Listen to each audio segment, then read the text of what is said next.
Hello friends, how are you? Are you staying safe at home? Okay, COVID-19 ഒക്കെ നമ്മുടെ ലോകത്ത് നിന്ന് എത്രയും പെട്ടെന്ന് മാറട്ടെ എന്ന് പ്രാർത്ഥിച്ചുകൊണ്ട് നമുക്ക് ഇന്നത്തെ ക്ലാസ് ആരംഭിക്കാം. ഇന്നത്തെ ക്ലാസ്സിൽ നമ്മൾ പഠിക്കാൻ പോകുന്നത് 7ാം ക്ലാസ്സിൻ്റെ സോഷ്യൽ സയൻസിൻ്റെ ഫസ്റ്റ് യൂണിറ്റ് നമ്മൾ പഠിച്ചു കഴിഞ്ഞതാണ്. ആ ഫസ്റ്റ് യൂണിറ്റിൻ്റെ ക്വസ്റ്റ്യൻസും ആൻസേഴ്സുമാണ് ഞാനിന്ന് നിങ്ങളെ പഠിപ്പിക്കാൻ പോകുന്നത്. സോഷ്യൽ സയൻസ് പഠിക്കുമ്പോൾ നിങ്ങൾ പ്രധാനമായിട്ടും ശ്രദ്ധിക്കേണ്ടത് ഒരിക്കലും കാണാതെ പഠിക്കാൻ പാടില്ല, മനസ്സിലാക്കി പഠിക്കുക. ഓരോ സംഭവങ്ങളും ഇന്നതാണ് എന്ന് നമുക്ക് മറ്റൊരാളോട് പറഞ്ഞു കൊടുക്കാൻ നമുക്ക് കഴിയണം. അപ്പോൾ അങ്ങനെ ഒരു നടന്ന സംഭവമാണ്, ഇന്ന് നടക്കുന്ന സംഭവങ്ങളെക്കുറിച്ചൊക്കെ നിങ്ങൾക്ക് ചെറിയ ധാരണ ഉണ്ടാവും അല്ലേ?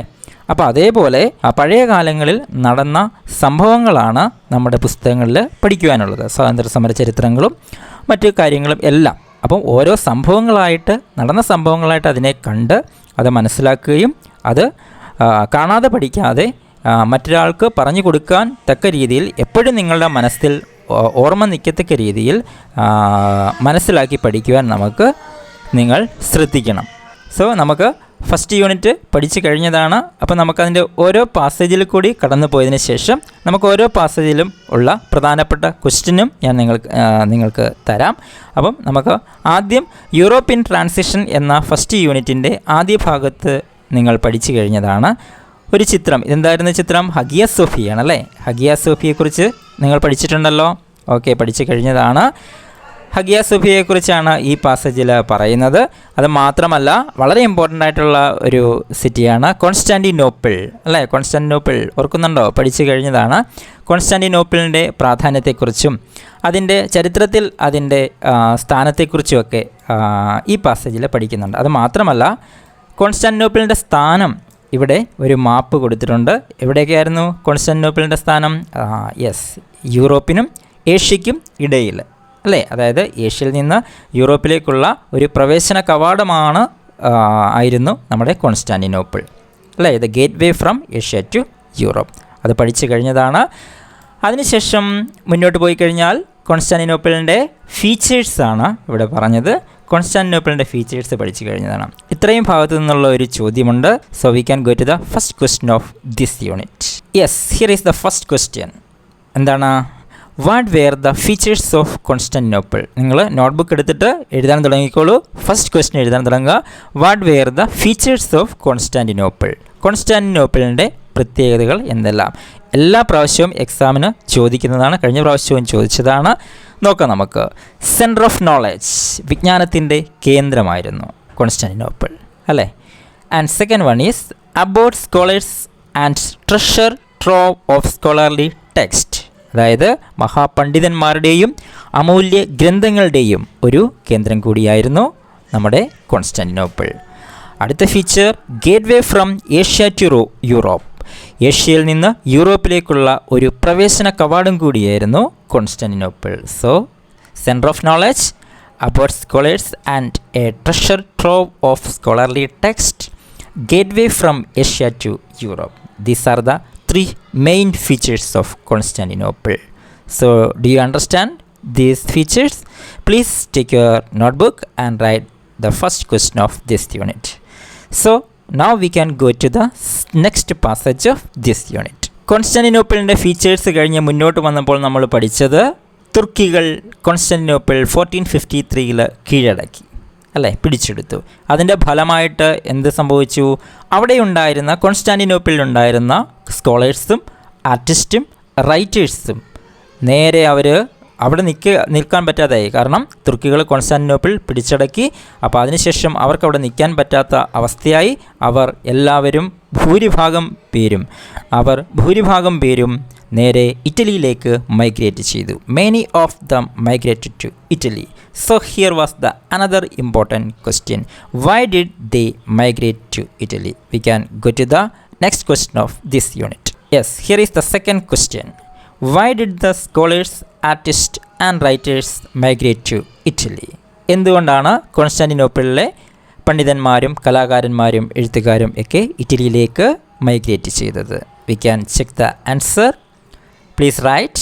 Italy was a country that upheld the rich Greek Roman tradition. What is the reason? Italy was a country that upheld the rich Greco-Roman tradition. പുരാതന ഗ്രീക്ക് റോമൻ സംസ്കാരത്തിൻ്റെ പൈതൃകം പേറുന്ന രാജ്യമായിരുന്നു Italy. So that was the first reason for they migrate to Italy. Second reason എന്ന് പറയുന്നത് the rich Italian traders, ഇറ്റലിയിലെ സമ്പന്നരായ വ്യാപാരികൾ were patrons of art, literature and culture. അതായത് ഇറ്റലിയിലെ സമ്പന്നരായ വ്യാപാരികൾ കലയെയും സാഹിത്യത്തെയും സംസ്കാരത്തെയും, ആർട്ട്, ലിറ്ററേച്ചർ ആൻഡ് കൾച്ചർ, ഇവയെല്ലാം പ്രോത്സാഹിപ്പിച്ചവരായിരുന്നു. So that was the another reason for migrate to Italy. The last reason was these traders were keen to preserve the historical and cultural heritage. ചരിത്ര പൈതൃകങ്ങൾ സംരക്ഷിക്കുന്നതിൽ ഈ സമ്പന്ന വ്യാപാരികൾ വളരെ താല്പര്യം കാണിച്ചു എന്നുള്ളതാണ് അടുത്ത ഒരു റീസൺ. അപ്പം these traders were keen to preserve the historical and cultural heritage. So this was the 3 reasons. ഈ 3 കാരണങ്ങൾ കൊണ്ടാണ് കോൺസ്റ്റാന്റിനോപ്പിളിൻ്റെ തകർച്ചയ്ക്ക് ശേഷം അവിടുത്തെ സ്കോളേഴ്സും ആർട്ടിസ്റ്റും റൈറ്റേഴ്സും ഇറ്റലിയിലേക്ക് മൈഗ്രേറ്റ് ചെയ്തത്. Do you understand this answer? Okay, we can go to the next passage. അടുത്തത് നമ്മൾ പഠിച്ചത് റിനൈസൻസ്. വളരെ ഇമ്പോർട്ടൻ്റ് ആണ് നവോത്ഥാനം. എന്താണ് റിനൈസൻസ് എന്നിവിടെ പറയുന്നുണ്ട്. 13th സെഞ്ച്വറിയിൽ യൂറോപ്പിൽ വന്ന മാറ്റങ്ങളെക്കുറിച്ചും ലാംഗ്വേജസിനുണ്ടായ ചേഞ്ചസിനെ കുറിച്ചും ഒക്കെ നമ്മൾ പഠിച്ചു. ആദ്യമുണ്ടായിരുന്ന ഗ്രീക്ക് ലാറ്റിൻ ലാംഗ്വേജസിന് പകരം ഏതൊക്കെ ലാംഗ്വേജസാണ് വന്നതെന്നും പിന്നീട് ഏതെല്ലാം മേഖലകളിലാണ് ചേഞ്ചസ് ഉണ്ടായതെന്നും ഒക്കെ പഠിച്ചു അല്ലേ. റിനൈസൻസ് എന്താണ്? അപ്പം ഈ ഭാഗത്തു നിന്നുള്ള വളരെ പ്രധാനപ്പെട്ട ഒരു ചോദ്യത്തിലേക്ക് നമുക്ക് പോകാം.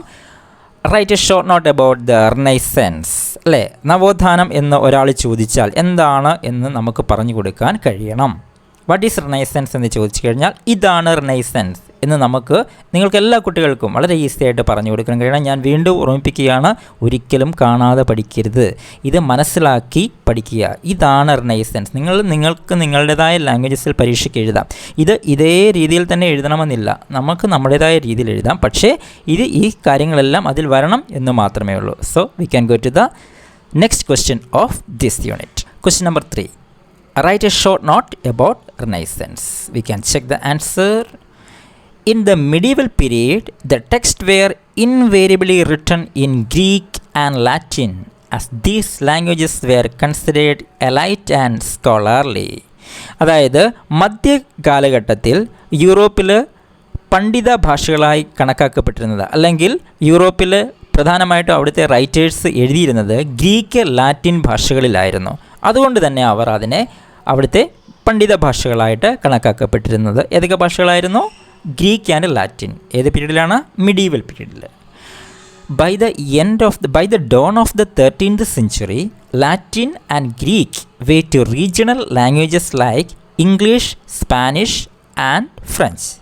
എന്നാൽ 13th സെഞ്ച്വറിയുടെ ആരംഭത്തോടെ ലാറ്റിനും ഗ്രീക്കിനും പകരം അവിടുത്തെ പ്രാദേശിക ഭാഷകളായ ഇംഗ്ലീഷ്, സ്പാനിഷ്, ഫ്രഞ്ച് തുടങ്ങിയ പ്രാദേശിക ഭാഷകളിൽ കൃതികൾ രചിക്കാൻ തുടങ്ങി. ഏതിന് പകരമാണ്? ഗ്രീക്കിനും ലാറ്റിനും പകരം. ഏതൊക്കെ ഭാഷകളാണ് പിന്നീട് വന്നത്? ഇംഗ്ലീഷ്, സ്പാനിഷ്, ഫ്രഞ്ച് തുടങ്ങിയ ഭാഷകളിൽ അവിടുത്തെ റൈറ്റേഴ്സ് കൃതികളൊക്കെ രചിക്കാൻ തുടങ്ങി. What will happen next? The writers of this period adopted the life of the common man as the central theme of their work. പിന്നീട് ആ എഴുത്തുകാരുടെ വർക്കുകളിലെല്ലാം വന്നത് അവിടുത്തെ സാധാരണ മനുഷ്യരുടെ ജീവിതമായിരുന്നു. അവരുടെ സെൻട്രൽ തീം, അവരുടെ എഴുത്തിനുള്ളിൽ പ്രതിപാദിച്ചിരുന്നത് സാധാരണ മനുഷ്യരെ പറ്റിയായിരുന്നു, അവരുടെ ജീവിതത്തെ പറ്റിയായിരുന്നു പിന്നീട് അങ്ങോട്ടുള്ള റൈറ്റേഴ്സിൻ്റെ വർക്കുകളിൽ വന്നത്. The literature of this period was no longer confined to religion and philosophy, but gave way to the themes that depicted diverse aspects of human life. സാധാരണ മനുഷ്യരുടെ ജീവിതം കൃതികളിലെ പ്രതിപാദ്യമായതോടെ മതപരമായ ആശയങ്ങൾക്ക് പകരം മനുഷ്യജീവിതത്തിന് പ്രാധാന്യം ലഭിക്കുന്ന തരത്തിൽ സാഹിത്യത്തിൻ്റെ ഉള്ളടക്കവും മാറാൻ തുടങ്ങി. സിമിലർ ചേഞ്ചസ്, ഈ മാറ്റങ്ങൾ ഇനിയും സാഹിത്യത്തിൽ മാത്രമാണോ വന്നത്? അല്ല. Similar changes occurred in other art forms like painting and sculpture. ചിത്രകലയിലും ശില്പവിദ്യയിലും ഒക്കെ ഈ മാറ്റങ്ങൾ വരാൻ തുടങ്ങി. ഇങ്ങനെ this new spirit of humanism inspired A unique thoughts on the universe and human life. അപ്പം ഒരു പുതിയ വെളിച്ചം, ഒരു പുതിയ കാഴ്ചപ്പാട്, അതിനാണ് മാനവികത എന്ന് പറയുന്നത്, അല്ലേ? അപ്പം മനുഷ്യരുടെ ഇടയിൽ ഒരു പുതിയ തോട്ട്സ്, ഒരു പുതിയ കാഴ്ചപ്പാട് ഉണ്ടായി. ഇത്തരത്തിൽ മനുഷ്യജീവിതത്തിന് പ്രാമുഖ്യം കൊടുത്തുകൊണ്ടുള്ള ഒരു കാഴ്ചപ്പാടിനെയാണ് നമ്മൾ മാനവികത എന്ന് പറയുന്നത്. അങ്ങനെ പ്രപഞ്ചത്തെക്കുറിച്ചും ജീവിത സാഹചര്യങ്ങളെക്കുറിച്ചും വ്യത്യസ്തമായ രീതിയിൽ അവർ മനുഷ്യരെ ചിന്തിപ്പിക്കുവാൻ പ്രേരിപ്പിച്ചു. അത് മാത്രമല്ല, it promoted reasoning and spirit of enquiry. യുക്തിചിന്തയുടെയും അന്വേഷണത്വരയുടെയും വളർച്ചയ്ക്കും ഇത് കാരണമായി. അതിൻ്റെ ഫലമായി consequently a new awakening in all spheres of human life. അതിൻ്റെ ഫലമായി മനുഷ്യജീവിതത്തിൻ്റെ എല്ലാ മേഖലകളിലും, നാനാ മേഖലകളിലും ഒരു പുതിയ ഉണർവ് ഉണ്ടായി. എങ്ങനെയാണ്? ഒരു പുതിയ ഉണർവ്, ഒരു പുത്തൻ ഉണർവ് സൃഷ്ടിക്കപ്പെട്ടു മനുഷ്യജീവിതത്തിൻ്റെ നാനാ മേഖലകളിലും. Life became visible in Europe and it is known as renaissance. ഇങ്ങനെ മനുഷ്യജീവിതത്തിൻ്റെ നാനാ മേഖലകളിലും ഉണ്ടായ ഈ പുത്തൻ ഉണർവിനെയാണ്, ഈ മാറ്റത്തെയാണ് നമ്മൾ റിനൈസൻസ് എന്ന് പറയുന്നത്. അപ്പോൾ എന്താണ് നവോത്ഥാനമെന്ന് മനസ്സിലായി കാണുമല്ലോ. അപ്പം ഇങ്ങനെ ഇതുപോലെ തന്നെ എഴുതണമെന്നില്ല. നിങ്ങൾ ഇത് മനസ്സിലാക്കി പഠിക്കുക. മനസ്സിലാക്കി പഠിച്ചതിന് ശേഷം നിങ്ങളുടേതായ ലാംഗ്വേജിൽ നിങ്ങൾക്ക് നിങ്ങളുടേതായ രീതിയിൽ, ലാംഗ്വേജസ് ഇത് തന്നെയാണ്, ഇംഗ്ലീഷ് മീഡിയംകാർ ഇംഗ്ലീഷിൽ തന്നെ എഴുതണം. അപ്പം പക്ഷേ നിങ്ങളുടേതായ ഒരു സെൻറ്റൻസുകൾ നിങ്ങൾക്ക് എഴുതാം. ഈ കാര്യങ്ങളെല്ലാം മനസ്സിലാക്കി പഠിക്കുക. ഒരു കാരണവശാലും നിങ്ങൾ കാണാതെ പഠിക്കരുത്. Okay, so we can go to the next passage of this unit. അപ്പോൾ നമ്മൾ നവോത്ഥാനം എന്താണെന്ന് പഠിച്ചു. ഇനി പിന്നീട് തുടർന്ന് നമ്മൾ പഠിച്ചത് നവോത്ഥാനം ഏതെല്ലാം മേഖലകളിലാണ്, സോഷ്യൽ ലൈഫിൽ ഏതെല്ലാം മേഖലകളിലാണ് സ്വാധീനം ചെലുത്തിയത്. ആദ്യമായി ലിറ്ററേച്ചറിൽ നവോത്ഥാനം എത്രത്തോളം സ്വാധീനം ചെലുത്തി, സാഹിത്യത്തിൽ. ഇവിടെ ഒരാളുടെ ചിത്രം നിങ്ങൾക്കറിയാം, ഇതാരാണ്? യെസ്, പെട്രാർക്കാണ്, അല്ലേ? പെട്രാർക്ക് ആരായിരുന്നു? Yes, he was the one of the eminent writer of the renaissance period. നവോത്ഥാന കാലഘട്ടത്തിലെ പ്രധാനപ്പെട്ട വളരെ ഫേമസ് ആയിട്ടുള്ള ഒരു എഴുത്തുകാരനായിരുന്നു പെട്രാർക്ക്. അതുപോലെ തന്നെ അദ്ദേഹത്തെ അറിയപ്പെടുന്നത് he is known as the father of the renaissance. അദ്ദേഹത്തിൻ്റെ പ്രധാന വർക്ക് ഏതായിരുന്നു? സീക്രട്ടം. വളരെ ഇമ്പോർട്ടൻ്റ് ആണ്, GK ക്വസ്റ്റ്യൻസ് ഒക്കെ ചോദിക്കാവുന്നൊരു ചോദ്യമാണ് സീക്രട്ടം. യെസ്. ഇനി ഇദ്ദേഹം മാത്രമാണോ അന്നത്തെ പ്രധാന എഴുത്തുകാർ? അല്ല, നമുക്ക് ബാക്കിയുള്ളവരെ നിങ്ങൾ പഠിച്ചതാണ്. എന്നാലും ഒന്നുകൂടെ ജസ്റ്റ് ഒന്ന് നോക്കിയിട്ട് നമുക്ക് ചോദ്യത്തിലേക്ക് പോകാം. Other writers: Dante, Boccaccio, Cervantes, Erasmus. പിന്നെ അവരുടെ വർക്ക്, ദാന്തയുടെ വർക്ക് ഡിവൈൻ കോമഡി, അതുപോലെ ബൊക്കാച്ചിയുടെ വർക്ക് ദ ഡെക്കാമറൻ, ആൻഡ് സെർവാന്തയുടെ work Don Quixote, and then last one ഇറാസ്മസിൻ്റെ work In Praise of Folly. അതാണ് റൈറ്റേഴ്സ്. അപ്പം ഈ ഭാഗത്തു നിന്നുള്ള ഒരു ചോദ്യമുണ്ട്. ഇതേപോലെ ഒരു കോളം വരച്ചിട്ട് റൈറ്റേഴ്സും അവരുടെ വർക്കും. സോ ആ ക്വസ്റ്റ്യനിലേക്ക് നമുക്ക് പോകാം. റിനൈസൻസ് പീരീഡിലെ പ്രധാന റൈറ്റേഴ്സും അവരുടെ വർക്കും. ആദ്യത്തേത് അതാണ് ഫസ്റ്റ് വൺ, പെട്രാർക്ക്. അദ്ദേഹത്തിൻ്റെ വർക്ക് ഏതാണ്? സീക്രട്ടം. ദാന്തെ വർക്ക് ഏതാണ്? The Divine Comedy. ബൊക്കാച്ചിയുടെ വർക്ക് ഏതാണ്? The Decameron. സെർവാന്തയുടെ വർക്ക് ഏതാണ്? Don Quixote. ഇറാസ്മസിൻ്റെ വർക്ക് ഏതാണ്? In Praise of Folly. So ഈ റൈറ്റേഴ്സും അവരുടെ വർക്കും വളരെ ഇമ്പോർട്ടൻ്റ് ആണ്. പരീക്ഷയ്ക്ക് ഒരുപാട് പ്രാവശ്യം ചോദിച്ചിട്ടുള്ളതാണ്. നിങ്ങളതുകൊണ്ട് നിങ്ങളുടെ ബുക്കിൽ വൃത്തിയായിട്ട് എഴുതി ഇപ്പോൾ ചോദിച്ചാലും പറയത്തക്ക രീതിയിൽ ഇത് നന്നായി പഠിച്ച് വെക്കുക. So we can go to the next passage of this unit. Okay, ഇനി റിനൈസൻസ് ആർട്സിൽ ചെലുത്തിയ സ്വാധീനം എന്താണ്? ആർട്സിൽ റിനൈസൻസ് എങ്ങനെയാണ് ഇൻഫ്ലുവൻസ് ചെയ്തത് എന്നാണ് നമ്മൾ നോക്കേണ്ടത്.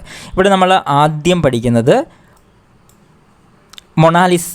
ആരുടേതാണ് ഈ ഫേമസ് ആയിട്ടുള്ള ചിത്രം? മൊണാലിസ ആരുടേതാണ്? Yes, Leonardo da Vinci. അദ്ദേഹത്തിൻ്റേതാണ് മൊണാലിസ എന്ന ചിത്രം. ഇത് മാത്രമേ ഉള്ളൂ അദ്ദേഹത്തിൻ്റെ ചിത്രം വളരെ പ്രധാനപ്പെട്ടത്? അല്ല. This is the another important painting of Leonardo da Vinci. The Last supper and Mona Lisa. These are the two famous paintings of Leonardo da Vinci. അപ്പം അദ്ദേഹത്തിൻ്റെ ഈ രണ്ട് ചിത്രങ്ങൾ നിങ്ങൾ മനസ്സിൽ പതിച്ചു വയ്ക്കുക. കാരണം ഈ ഫോട്ടോ എപ്പോൾ കണ്ടാലും ഇത് മൊണാലിസ എന്ന് കാണാതെ തന്നെ നിങ്ങൾ ഈ ചിത്രം കാണുമ്പോൾ yes, this is Mona Lisa, the paintings of Leonardo da Vinci. Yes, this is last supper, the paintings of Leonardo da Vinci എന്ന് പറയാൻ, ഈ പേര് കാണാതെ തന്നെ ഈ ചിത്രത്തിൻ്റെ പേരും ഇത് ലിയോനാർഡോ ഡാവിഞ്ചിയുടേതാണ് എന്ന് പറയാൻ നിങ്ങൾക്ക് കഴിയണം. ഓക്കെ, ഇനിയും ലിയനാർഡോ ഡാവിഞ്ചി മാത്രമേ ഉള്ളൂ അന്നത്തെ ഫേമസ് ആയിട്ടുള്ള പെയിൻറ്റേഴ്സ്? അല്ല, ബാക്കിയുള്ളവരെ നമ്മൾ പഠിച്ചതാണ്. ഇദ്ദേഹം ആരാണ്? Michelangelo. മൈക്കൽ ഏഞ്ചലോയുടെ ഫേമസ് പെയിൻറ്റിങ് ഏതാണ്? ദ ലാസ്റ്റ് ജഡ്ജ്മെൻറ്റ് എന്ന് പറയുന്ന ഈ പെയിൻറ്റിംഗ് ആണ്, ഈ ചിത്രമാണ് അദ്ദേഹം വരച്ച ഏറ്റവും ഫേമസ് ആയിട്ടുള്ള ഒരു ചിത്രങ്ങളിൽ ഒന്ന്. And then Raphael, another famous painter in renaissance period. അദ്ദേഹത്തിൻ്റെ ഫേമസ് ആയിട്ടുള്ള പെയിൻറ്റിങ്സ് ഏതാണ്? ദ സ്കൂൾ ഓഫ് ഏതൻസിലെ വിദ്യാലയം എന്ന് പറയുന്ന ഈ ചിത്രമാണ് അദ്ദേഹത്തിൻ്റെ ഫേമസ് പെയിൻറ്റിങ്സിൽ ഒന്ന്. Raphael, the school of Athens. ഇനി ഈ ഫേമസ് ആയിട്ടുള്ള പെയിൻറ്റേഴ്സ് മാത്രമേ ഉള്ളൂ ഈ റിനൈസൻസ് പീരീഡിൽ? പെയിൻറ്റിങ്സിൽ മാത്രമല്ല, നമ്മൾ നേരത്തെ പറഞ്ഞു റിനൈസൻസ് ഇൻഫ്ലുവൻസ് ചെയ്തത് പെയിൻറ്റിങ്സിൽ മാത്രമല്ല, പിന്നെ ഏതൊക്കെയാണ്? ആർക്കിടെക്ചറിലും അതുപോലെ തന്നെ സ്കൾപ്ചറിലും മ്യൂസിക്കിലും ഒക്കെ ഇൻഫ്ലുവൻസ് ചെയ്തത് നമ്മൾ പഠിച്ചതാണ്. ഇവിടെ ഒരു ആർക്കിടെക്ചർ കൊടുത്തിട്ടുണ്ട്. ഇതേതാണ്? ഈ ആർക്കിടെക്ചറിൻ്റെ പേരെന്താണ്? Yes, the door of the Florence Baptistery. അതായത് ഫ്ലോറൻസിലെ ബാപ്റ്റിസ്റ്റ് പള്ളിയുടെ വാതിലാണ് ഇത്. സോ ഇത് ആരുടേതാണ് ഈ വർക്ക്? ലോറൻസോ ഗിബർട്ടിയാണ് ഇത് ചെയ്തിരിക്കുന്നത്. കണ്ടോ, എന്ത് മനോഹരമായിട്ടാണ് ചെയ്തിരിക്കുന്നത്. അപ്പോൾ ഈ ഒരു ചിത്രം മനസ്സിൽ പതിച്ചു വയ്ക്കുക. ഈ വാസ്തുവിദ്യയാണ് അത്, അല്ലേ? ആർക്കിടെക്ചറാണ്. സോ ഈ ആർക്കിടെക്ചറിൻ്റെ ഈ ഫേമസ് ആയിട്ടുള്ള ഒരു ഇത് ഡോർ ഓഫ് ദ ഫ്ലോറൻസ് ബാപ്റ്റിസ്റ്ററി എന്ന ഈ ഒരു വർക്ക് നിങ്ങൾ മനസ്സിൽ പതിച്ചു വയ്ക്കുക. അതുപോലെ ഇദ്ദേഹത്തെ മറക്കരുത്, ഇത് ചെയ്തത് ലോറൻസോ ഗിബർട്ടിയാണ്. വളരെ മനോഹരമായിട്ട് ഈ ഡോറ് ചെയ്തിട്ടുണ്ട്. അപ്പോൾ ഇദ്ദേഹത്തിൻ്റെ ഈ ഡോറ്, ഈ ചിത്രം ഓർത്ത് വയ്ക്കുക. ആൻഡ് ദെൻ സ്കൾപ്ചർ, ഇതൊരു സ്കൾപ്ചറാണല്ലേ, ഒരു ശില്പവിദ്യയാണിത്. ഗട്ടാമെലീത്ത എന്നാണ് ഇതിൻ്റെ പേര്, നമ്മൾ പഠിച്ചതാണ്. ഗട്ടാമെലീത്തയുടെ ഈ ശില്പവിദ്യ ചെയ്തത്, ഈ ശില്പം നിർമ്മിച്ചത് ആരാണ്? യെസ്, ഡൊണാറ്റലോയുടെ ഫേമസ് ആയിട്ടുള്ള ഒരു സ്കൾപ്ചറാണിത്, ഗട്ടാമെലീത്ത. യെസ്, ഇത്രയും കാര്യങ്ങളാണ് നമ്മൾ ഈ ഭാഗത്ത് പഠിച്ചത്. ഇതിൽ നിന്നൊരു വളരെ ഇമ്പോർട്ടൻ്റ് ഉള്ള ഒരു ക്വസ്റ്റ്യനാണ്, നമ്മൾ ബോക്സൊക്കെ വരച്ച് ചെയ്യേണ്ട ഒരു ക്വസ്റ്റ്യനാണ്. So we can go to this question. Yes, first കോളത്തിൽ ആർട്ടിസ്റ്റ്, സെക്കൻഡ് കോളത്തിൽ വർക്ക് ആൻഡ് തേർഡ് കോളത്തിൽ ഫീൽഡ്. അതായത് ആർട്ടിസ്റ്റുകളും അവരുടെ ഫേമസ് ആയിട്ടുള്ള വർക്കും അതുപോലെ തന്നെ അവർ ഏത് മേഖലയിലാണ്, അതാണ് ഫീൽഡ് എന്ന് പറഞ്ഞ് ഉദ്ദേശിക്കുന്നത്, ഏത് മേഖലയിലാണ് അവർ വൈദഗ്ധ്യം തെളിയിച്ചിരിക്കുന്നത് എന്നുള്ളത് അതും ഈ കോളത്തിൽ പറയണം. അപ്പോൾ നമുക്ക് നോക്കാം. First one, Lorenzo Ghiberti. എന്തായിരുന്നു ലോറൻസോ ഗിബർട്ടിയുടെ work? Yes, the door of the Florence Baptistery. അദ്ദേഹം ഏത് ഫീൽഡിലായിരുന്നു? ആർക്കിടെക്ചർ, അല്ലേ? ആർക്കിടെക്ചർ ആയിരുന്നു അദ്ദേഹം. ഒരു വാസ്തുവിദ്യയിലായിരുന്നു അദ്ദേഹത്തിൻ്റെ പാണ്ഡിത്യം. ആൻഡ് ദെൻ ഡൊണാറ്റലോയുടെ വർക്ക് ഏതാണ്? ഗട്ടാമെലീത്തയായിരുന്നു. അദ്ദേഹം ഏത് ഫീൽഡിലായിരുന്നു? ഡൊണാറ്റലോ സ്കൾപ്ചർ ആയിരുന്നു, അല്ലേ? ശില്പവിദ്യയായിരുന്നു. And then Leonardo da Vinci, yes, work Mona Lisa and the Last Supper. ഏതായിരുന്നു field? Which was the field? Painting. And then Michelangelo, which was the work of Michelangelo? The last judgment. ഏതായിരുന്നു field? Painting ആയിരുന്നു. And then last one, റാഫേലിൻ്റെ work ഏതായിരുന്നു? The school of Athens. അദ്ദേഹത്തിൻ്റെ field ഏതായിരുന്നു? Painting ആയിരുന്നു, അല്ലേ? അപ്പോൾ ഇവരുടെ 3 പേരുടെയും പെയിൻറ്റിങ്ങിലായിരുന്നു, അല്ലേ? അപ്പം ഇത് മുഴുവൻ നിങ്ങൾ ബുക്കിൽ വരച്ച് ഇതേപോലെ വൃത്തിയായിട്ട് വരച്ച് പഠിക്കുക. Okay, these are the artist and work and field of renaissance period. So we can go to the next passage. പിന്നെ നമ്മൾ പഠിച്ചത് റിനൈസൻസ് ഇൻ സയൻസ്, ശാസ്ത്രത്തിൽ റിനൈസൻസ് എത്രത്തോളം സ്വാധീനം ചെലുത്തിയിട്ടുണ്ടെന്ന്. ഇവിടെ നമ്മൾ കോപ്പർനിക്കസിനെ കുറിച്ചും അതുപോലെ തന്നെ ഗലീലിയോ എന്ന ശാസ്ത്രജ്ഞനെക്കുറിച്ചും, അത് മാത്രമല്ല അദ്ദേഹത്തിൻ്റെ ടെലസ്കോപ്പ്, അതുപോലെ തന്നെ ജൊഹന്നാസ് ഗുട്ടൻബർഗിൻ്റെ പ്രിൻറ്റിംഗ് പ്രസ് തുടങ്ങിയ കാര്യങ്ങളാണ് നമ്മൾ ഈ പാസേജിൽ പഠിച്ചത്. ഇവിടെ വളരെ ഇമ്പോർട്ടൻ്റ് ആയിട്ടുള്ള ഒരു ക്വസ്റ്റ്യൻ ഉണ്ട്, അതായത് ശാസ്ത്രത്തിൽ റിനൈസൻസ് എത്രത്തോളം സ്വാധീനം ചെലുത്തിയിട്ടുണ്ട്, renaissance in science. So we can go to that question. Question number 6, how did the renaissance influence in the field of science? എങ്ങനെയാണ് റിനൈസൻസ് സയൻസിൽ ഇൻഫ്ലുവൻസ് ചെയ്തത്? നമുക്ക് ചെക്ക് ചെയ്യാം. In the renaissance period Copernicus propounded the theory of the solar system and announced that the earth revolves around the sun. അതായത് പണ്ടുകാലത്ത് ഭൂമിയാണ് പ്രപഞ്ചത്തിൻ്റെ കേന്ദ്രം എന്ന ധാരണയായിരുന്നു ആളുകളിൽ മുൻകാലങ്ങളിൽ ഉണ്ടായിരുന്നത്.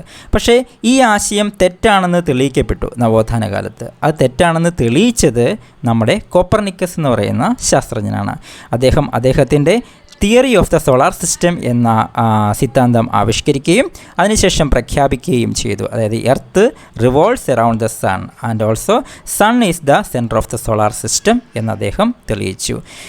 Later, Galileo Galilei invented the telescope and using it scientifically proved that the theory put forward Copernicus was true. പിന്നീട് ഗലീലിയോ ഗലീലി എന്ന് പറയുന്ന ശാസ്ത്രജ്ഞൻ ടെലിസ്കോപ്പ്